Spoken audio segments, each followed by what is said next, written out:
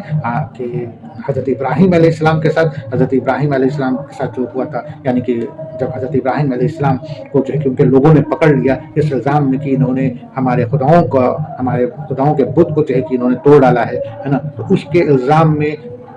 یہی نمرود کہنے کے فیصلہ سنایا تھا کہ انہیں آگ میں ڈال دو، ٹھیک ہے نا. بہرحال اس پہ ایک پورا واقعات جڑی ہوئی ہے. انشاءاللہ تعالی ہم لوگ اس پر پوری باتیں کریں گے. ابھی فی الحال ہم لوگ مختصر میں اتنا سمجھ لیں کہ ان کو جو ہے کہ آگ میں ڈالنے کا حکم دیتا ہے، اور بہرحال آگ میں ان کو ڈالا جاتا ہے مگر آگ ان کا کچھ نہیں کر پاتی ہے. تقریباً وہ آگ میں 40 دن رہتے ہیں، ٹھیک ہے نا. اور اس کے بعد آگ میں ان کا کچھ نہیں ہوتا ہے. پھر اللہ تعالیٰ نے ان کو جو ہے کہ خیریت کے ساتھ آگ سے باہر نکال کر کے واپس نکال دیتے ہیں، باہر بھیج دیتے ہیں کہ آپ چلے جائیے دوسری جگہ. تو حضرت ابراہیم علیہ السلام اپنی بیوی حضرت سارہ رضی اللہ تعالیٰ عنہ کے ساتھ اور اپنے بھائی حضرت لوط علیہ السلام کے ساتھ وہاں سے، یعنی کہ شہر بابل سے نکل کر کے، شہر بابل میں پیدا ہوئے تھے نا حضرت ابراہیم علیہ السلام، وہاں سے نکل کر کے جو ہے کہ وہ آ جاتے ہیں مصر کے راستے سے گزر رہے تھے. یہ مصر میں جب پہنچتے ہیں نا تو یہی مصر میں اس وقت فرعون کا بادشاہیت چل رہی تھی. فرعون دراصل یہ تو لقب ہے بادشاہ کا، مصر کے بادشاہ کا لقب ہے، ٹھیک ہے نا. فرعون میں کئی بادشاہ ہوئے، ٹھیک ہے نا، 1 by 1. تو بہرحال اس وقت کا جو بادشاہ تھا ہے نا، اس کا بھی بڑا عجب دستور تھا، معمول تھا کہ وہ جو ہے کہ کوئی بھی عورت جن کا نکاح ہو گیا ہوتا ہے، شادی ہو گئی ہوتی ہے، تو وہ جو ہے کہ کہتا ہے کہ پہلے وہ میرے ساتھ جو ہے کہ رہے گی اور اس کے بعد پھر اپنے شوہر کے ساتھ، ٹھیک ہے. تو بہرحال جب اس جگہ سے گزر ہوتی ہے حضرت ابراہیم علیہ السلام کی، تو بی بی سارہ رضی اللہ تعالیٰ عنہ کو اس فرعون کے تمام لوگ جو ہے کہ پکڑ لیتے ہیں اور پکڑ کر کے جو ہے کہ وہ ان کو لے کر کے اپنے بادشاہ کے پاس چلے جاتے ہیں. بہرحال تو بادشاہ کے پاس بادشاہ اپنے کچھ کر نہیں پاتا ہے، کیونکہ وہ اپنے جو اس کا جو برا خیال تھا وہ برا خیال میں کامیاب نہیں ہو پاتا، کیونکہ حضرت بی بی سارہ رضی اللہ تعالیٰ عنہ اس کو اللہ کا پناہ لیتی ہیں. اور سب سے بڑی بات یہ ہے کہ وہ اللہ کے رسول کی بیوی ہیں. اللہ کیسے نہیں ان کا خیال رکھتا، کیسے نہیں ان کی عزت کا خیال رکھتا، ٹھیک ہے نا. تو بہرحال تو وہ جو اس وقت کا جو فرعون تھا وہ کئی بار بی بی سارہ پر حملہ کرنے کی کوشش کرتا ہے اور ناکامیاب ہو جاتا ہے. آخرکار وہ خوفزدہ ہو جاتا ہے. پھر وہ جو ہے کہ وہ حضرت بی بی سارہ رضی اللہ تعالیٰ عنہ کو آزاد کر دیتا ہے، یہاں تک کہ وہ تحفے طوائف دے کر کے آزاد کرتا ہے، اور اسی میں حضرت حجر رضی اللہ تعالیٰ عنہ کو بھی ان کے ساتھ میں بھیجتا ہے. بہرحال تو پھر یہ تمام واقعات ہونے کے بعد پھر وہ بی بی سارہ رضی اللہ تعالیٰ عنہ حضرت ابراہیم علیہ السلام کے پاس آ جاتی ہیں. حضرت ابراہیم علیہ السلام پھر ان کو لے کر کے آگے بڑھ کر کے فلسطین میں آ کر کے سیٹل ہوتے ہیں. فائنلی وہ فلسطین میں آ کر کے سیٹل ہوتے ہیں، ٹھیک ہے نا. یہی فلسطین وہ مقام تھا جہاں پر آگے جا کر کے آپ کے وہ کیا کہتے ہیں کہ مسجد اقصیٰ وغیرہ قائم ہوئی، اور اس کے بعد پھر وہ جو ہے کہ آپ کے وہاں پر حضرت عیسیٰ علیہ السلام کو جس مقام پہ پیدائش ہوتی ہے نا، وہ تمام چیزیں وہاں پر سیٹل ہوتی ہے. بہرحال ٹھیک ہے نا. تو ہم لوگ یہاں پر اب ہم واپس آتے ہیں مصر کی طرف، ٹھیک ہے نا. تو مصر میں یہ چیزیں ہونے کے بعد کچھ عرصہ کے بعد وہاں پر سکھا اور تمام چیزیں آتی ہیں. تو مصر کے بادشاہ جو ہے اپنے تمام جو ان کے لوگ ہوتے ہیں، جو بڑے بڑے جوتش اور بڑے بڑے لوگ ہوتے ہیں، ان سے جو ہے کہ وہ پوچھتا ہے کہ بھائی ایسا کیوں ہے. تو وہ لوگ کہتے ہیں کہ یہ جو ابھی جو سوکھا وغیرہ آیا ہے یہ تو وقت کے ساتھ گزر جائے گا، لیکن ہاں آپ کی سلطنت جو ہے کہ اجڑ جائے گی. آپ کی سلطنت ایک دن ختم ہو جائے گی، اور یہ ختم کرنے والا کوئی اور نہیں، آپ نے جن کی عورت پر آپ نے حملہ کیا تھا انہی کے یہاں کی نسل سے جو ہے کہ کسی بندے سے آپ کا نسل جو ہے ختم ہو جائے گا، آپ کی ریاست ختم ہو جائے گی. بہرحال تو یہ بات ہو گئی تھی. اب پھر ادھر حضرت ابراہیم علیہ السلام جو یہاں پہ آتے، حضرت ابراہیم علیہ السلام سے حضرت اسماعیل علیہ السلام ہوئے، بی بی حاجرہ رضی اللہ تعالیٰ عنہ سے. تو اللہ کے حکم سے پھر ان کو سعودی عرب، یعنی کہ جہاں پر خانہ کعبہ آج قائم ہے، اس وقت بالکل نہیں تھا، ایک قلعہ نما جنگل تھا، وہاں پر ان کو چھوڑ دیتے ہیں. پھر جو ہے کہ حضرت ابراہیم علیہ السلام کی ایک اولاد حضرت اسحاق علیہ السلام ہوتے ہیں بی بی سارہ رضی اللہ تعالیٰ عنہ سے، ٹھیک ہے نا. تو حضرت اسحاق علیہ السلام سے حضرت یعقوب علیہ السلام ہوتے ہیں. حضرت یعقوب علیہ السلام جو ہے کہ انہی کا نام ایک اسرائیل ہوتا بھی ہے، انہی کا ایک نام اسرائیل ہوتا ہے، ٹھیک ہے نا. اس کے بعد پھر حضرت یعقوب علیہ السلام سے حضرت یوسف علیہ السلام ہوتے ہیں، ٹھیک ہے. حضرت یوسف علیہ السلام کا واقعات ہم لوگ پڑھ چکے ہیں. وہ جو ہے کہ پھر وہاں سے وہ کہہ لیا جائے کہ ان کے بھائیوں نے جو کہ ان کو کنویں میں ڈالا، پھر کنویں سے نکالے گئے اور پھر مصر کے بازار میں بیچے گئے. پھر مصر کے بازار سے پھر ان کے ساتھ کئی طرح کا معاملات آتا گیا. پھر فائنلی وہ جو ہے کہ مصر کے ایک بڑے عہدے پر جو ہے کہ پوسٹ پر، یعنی کہ ایک طرح سے کہہ لیجیے کہ بادشاہ ہو گئے.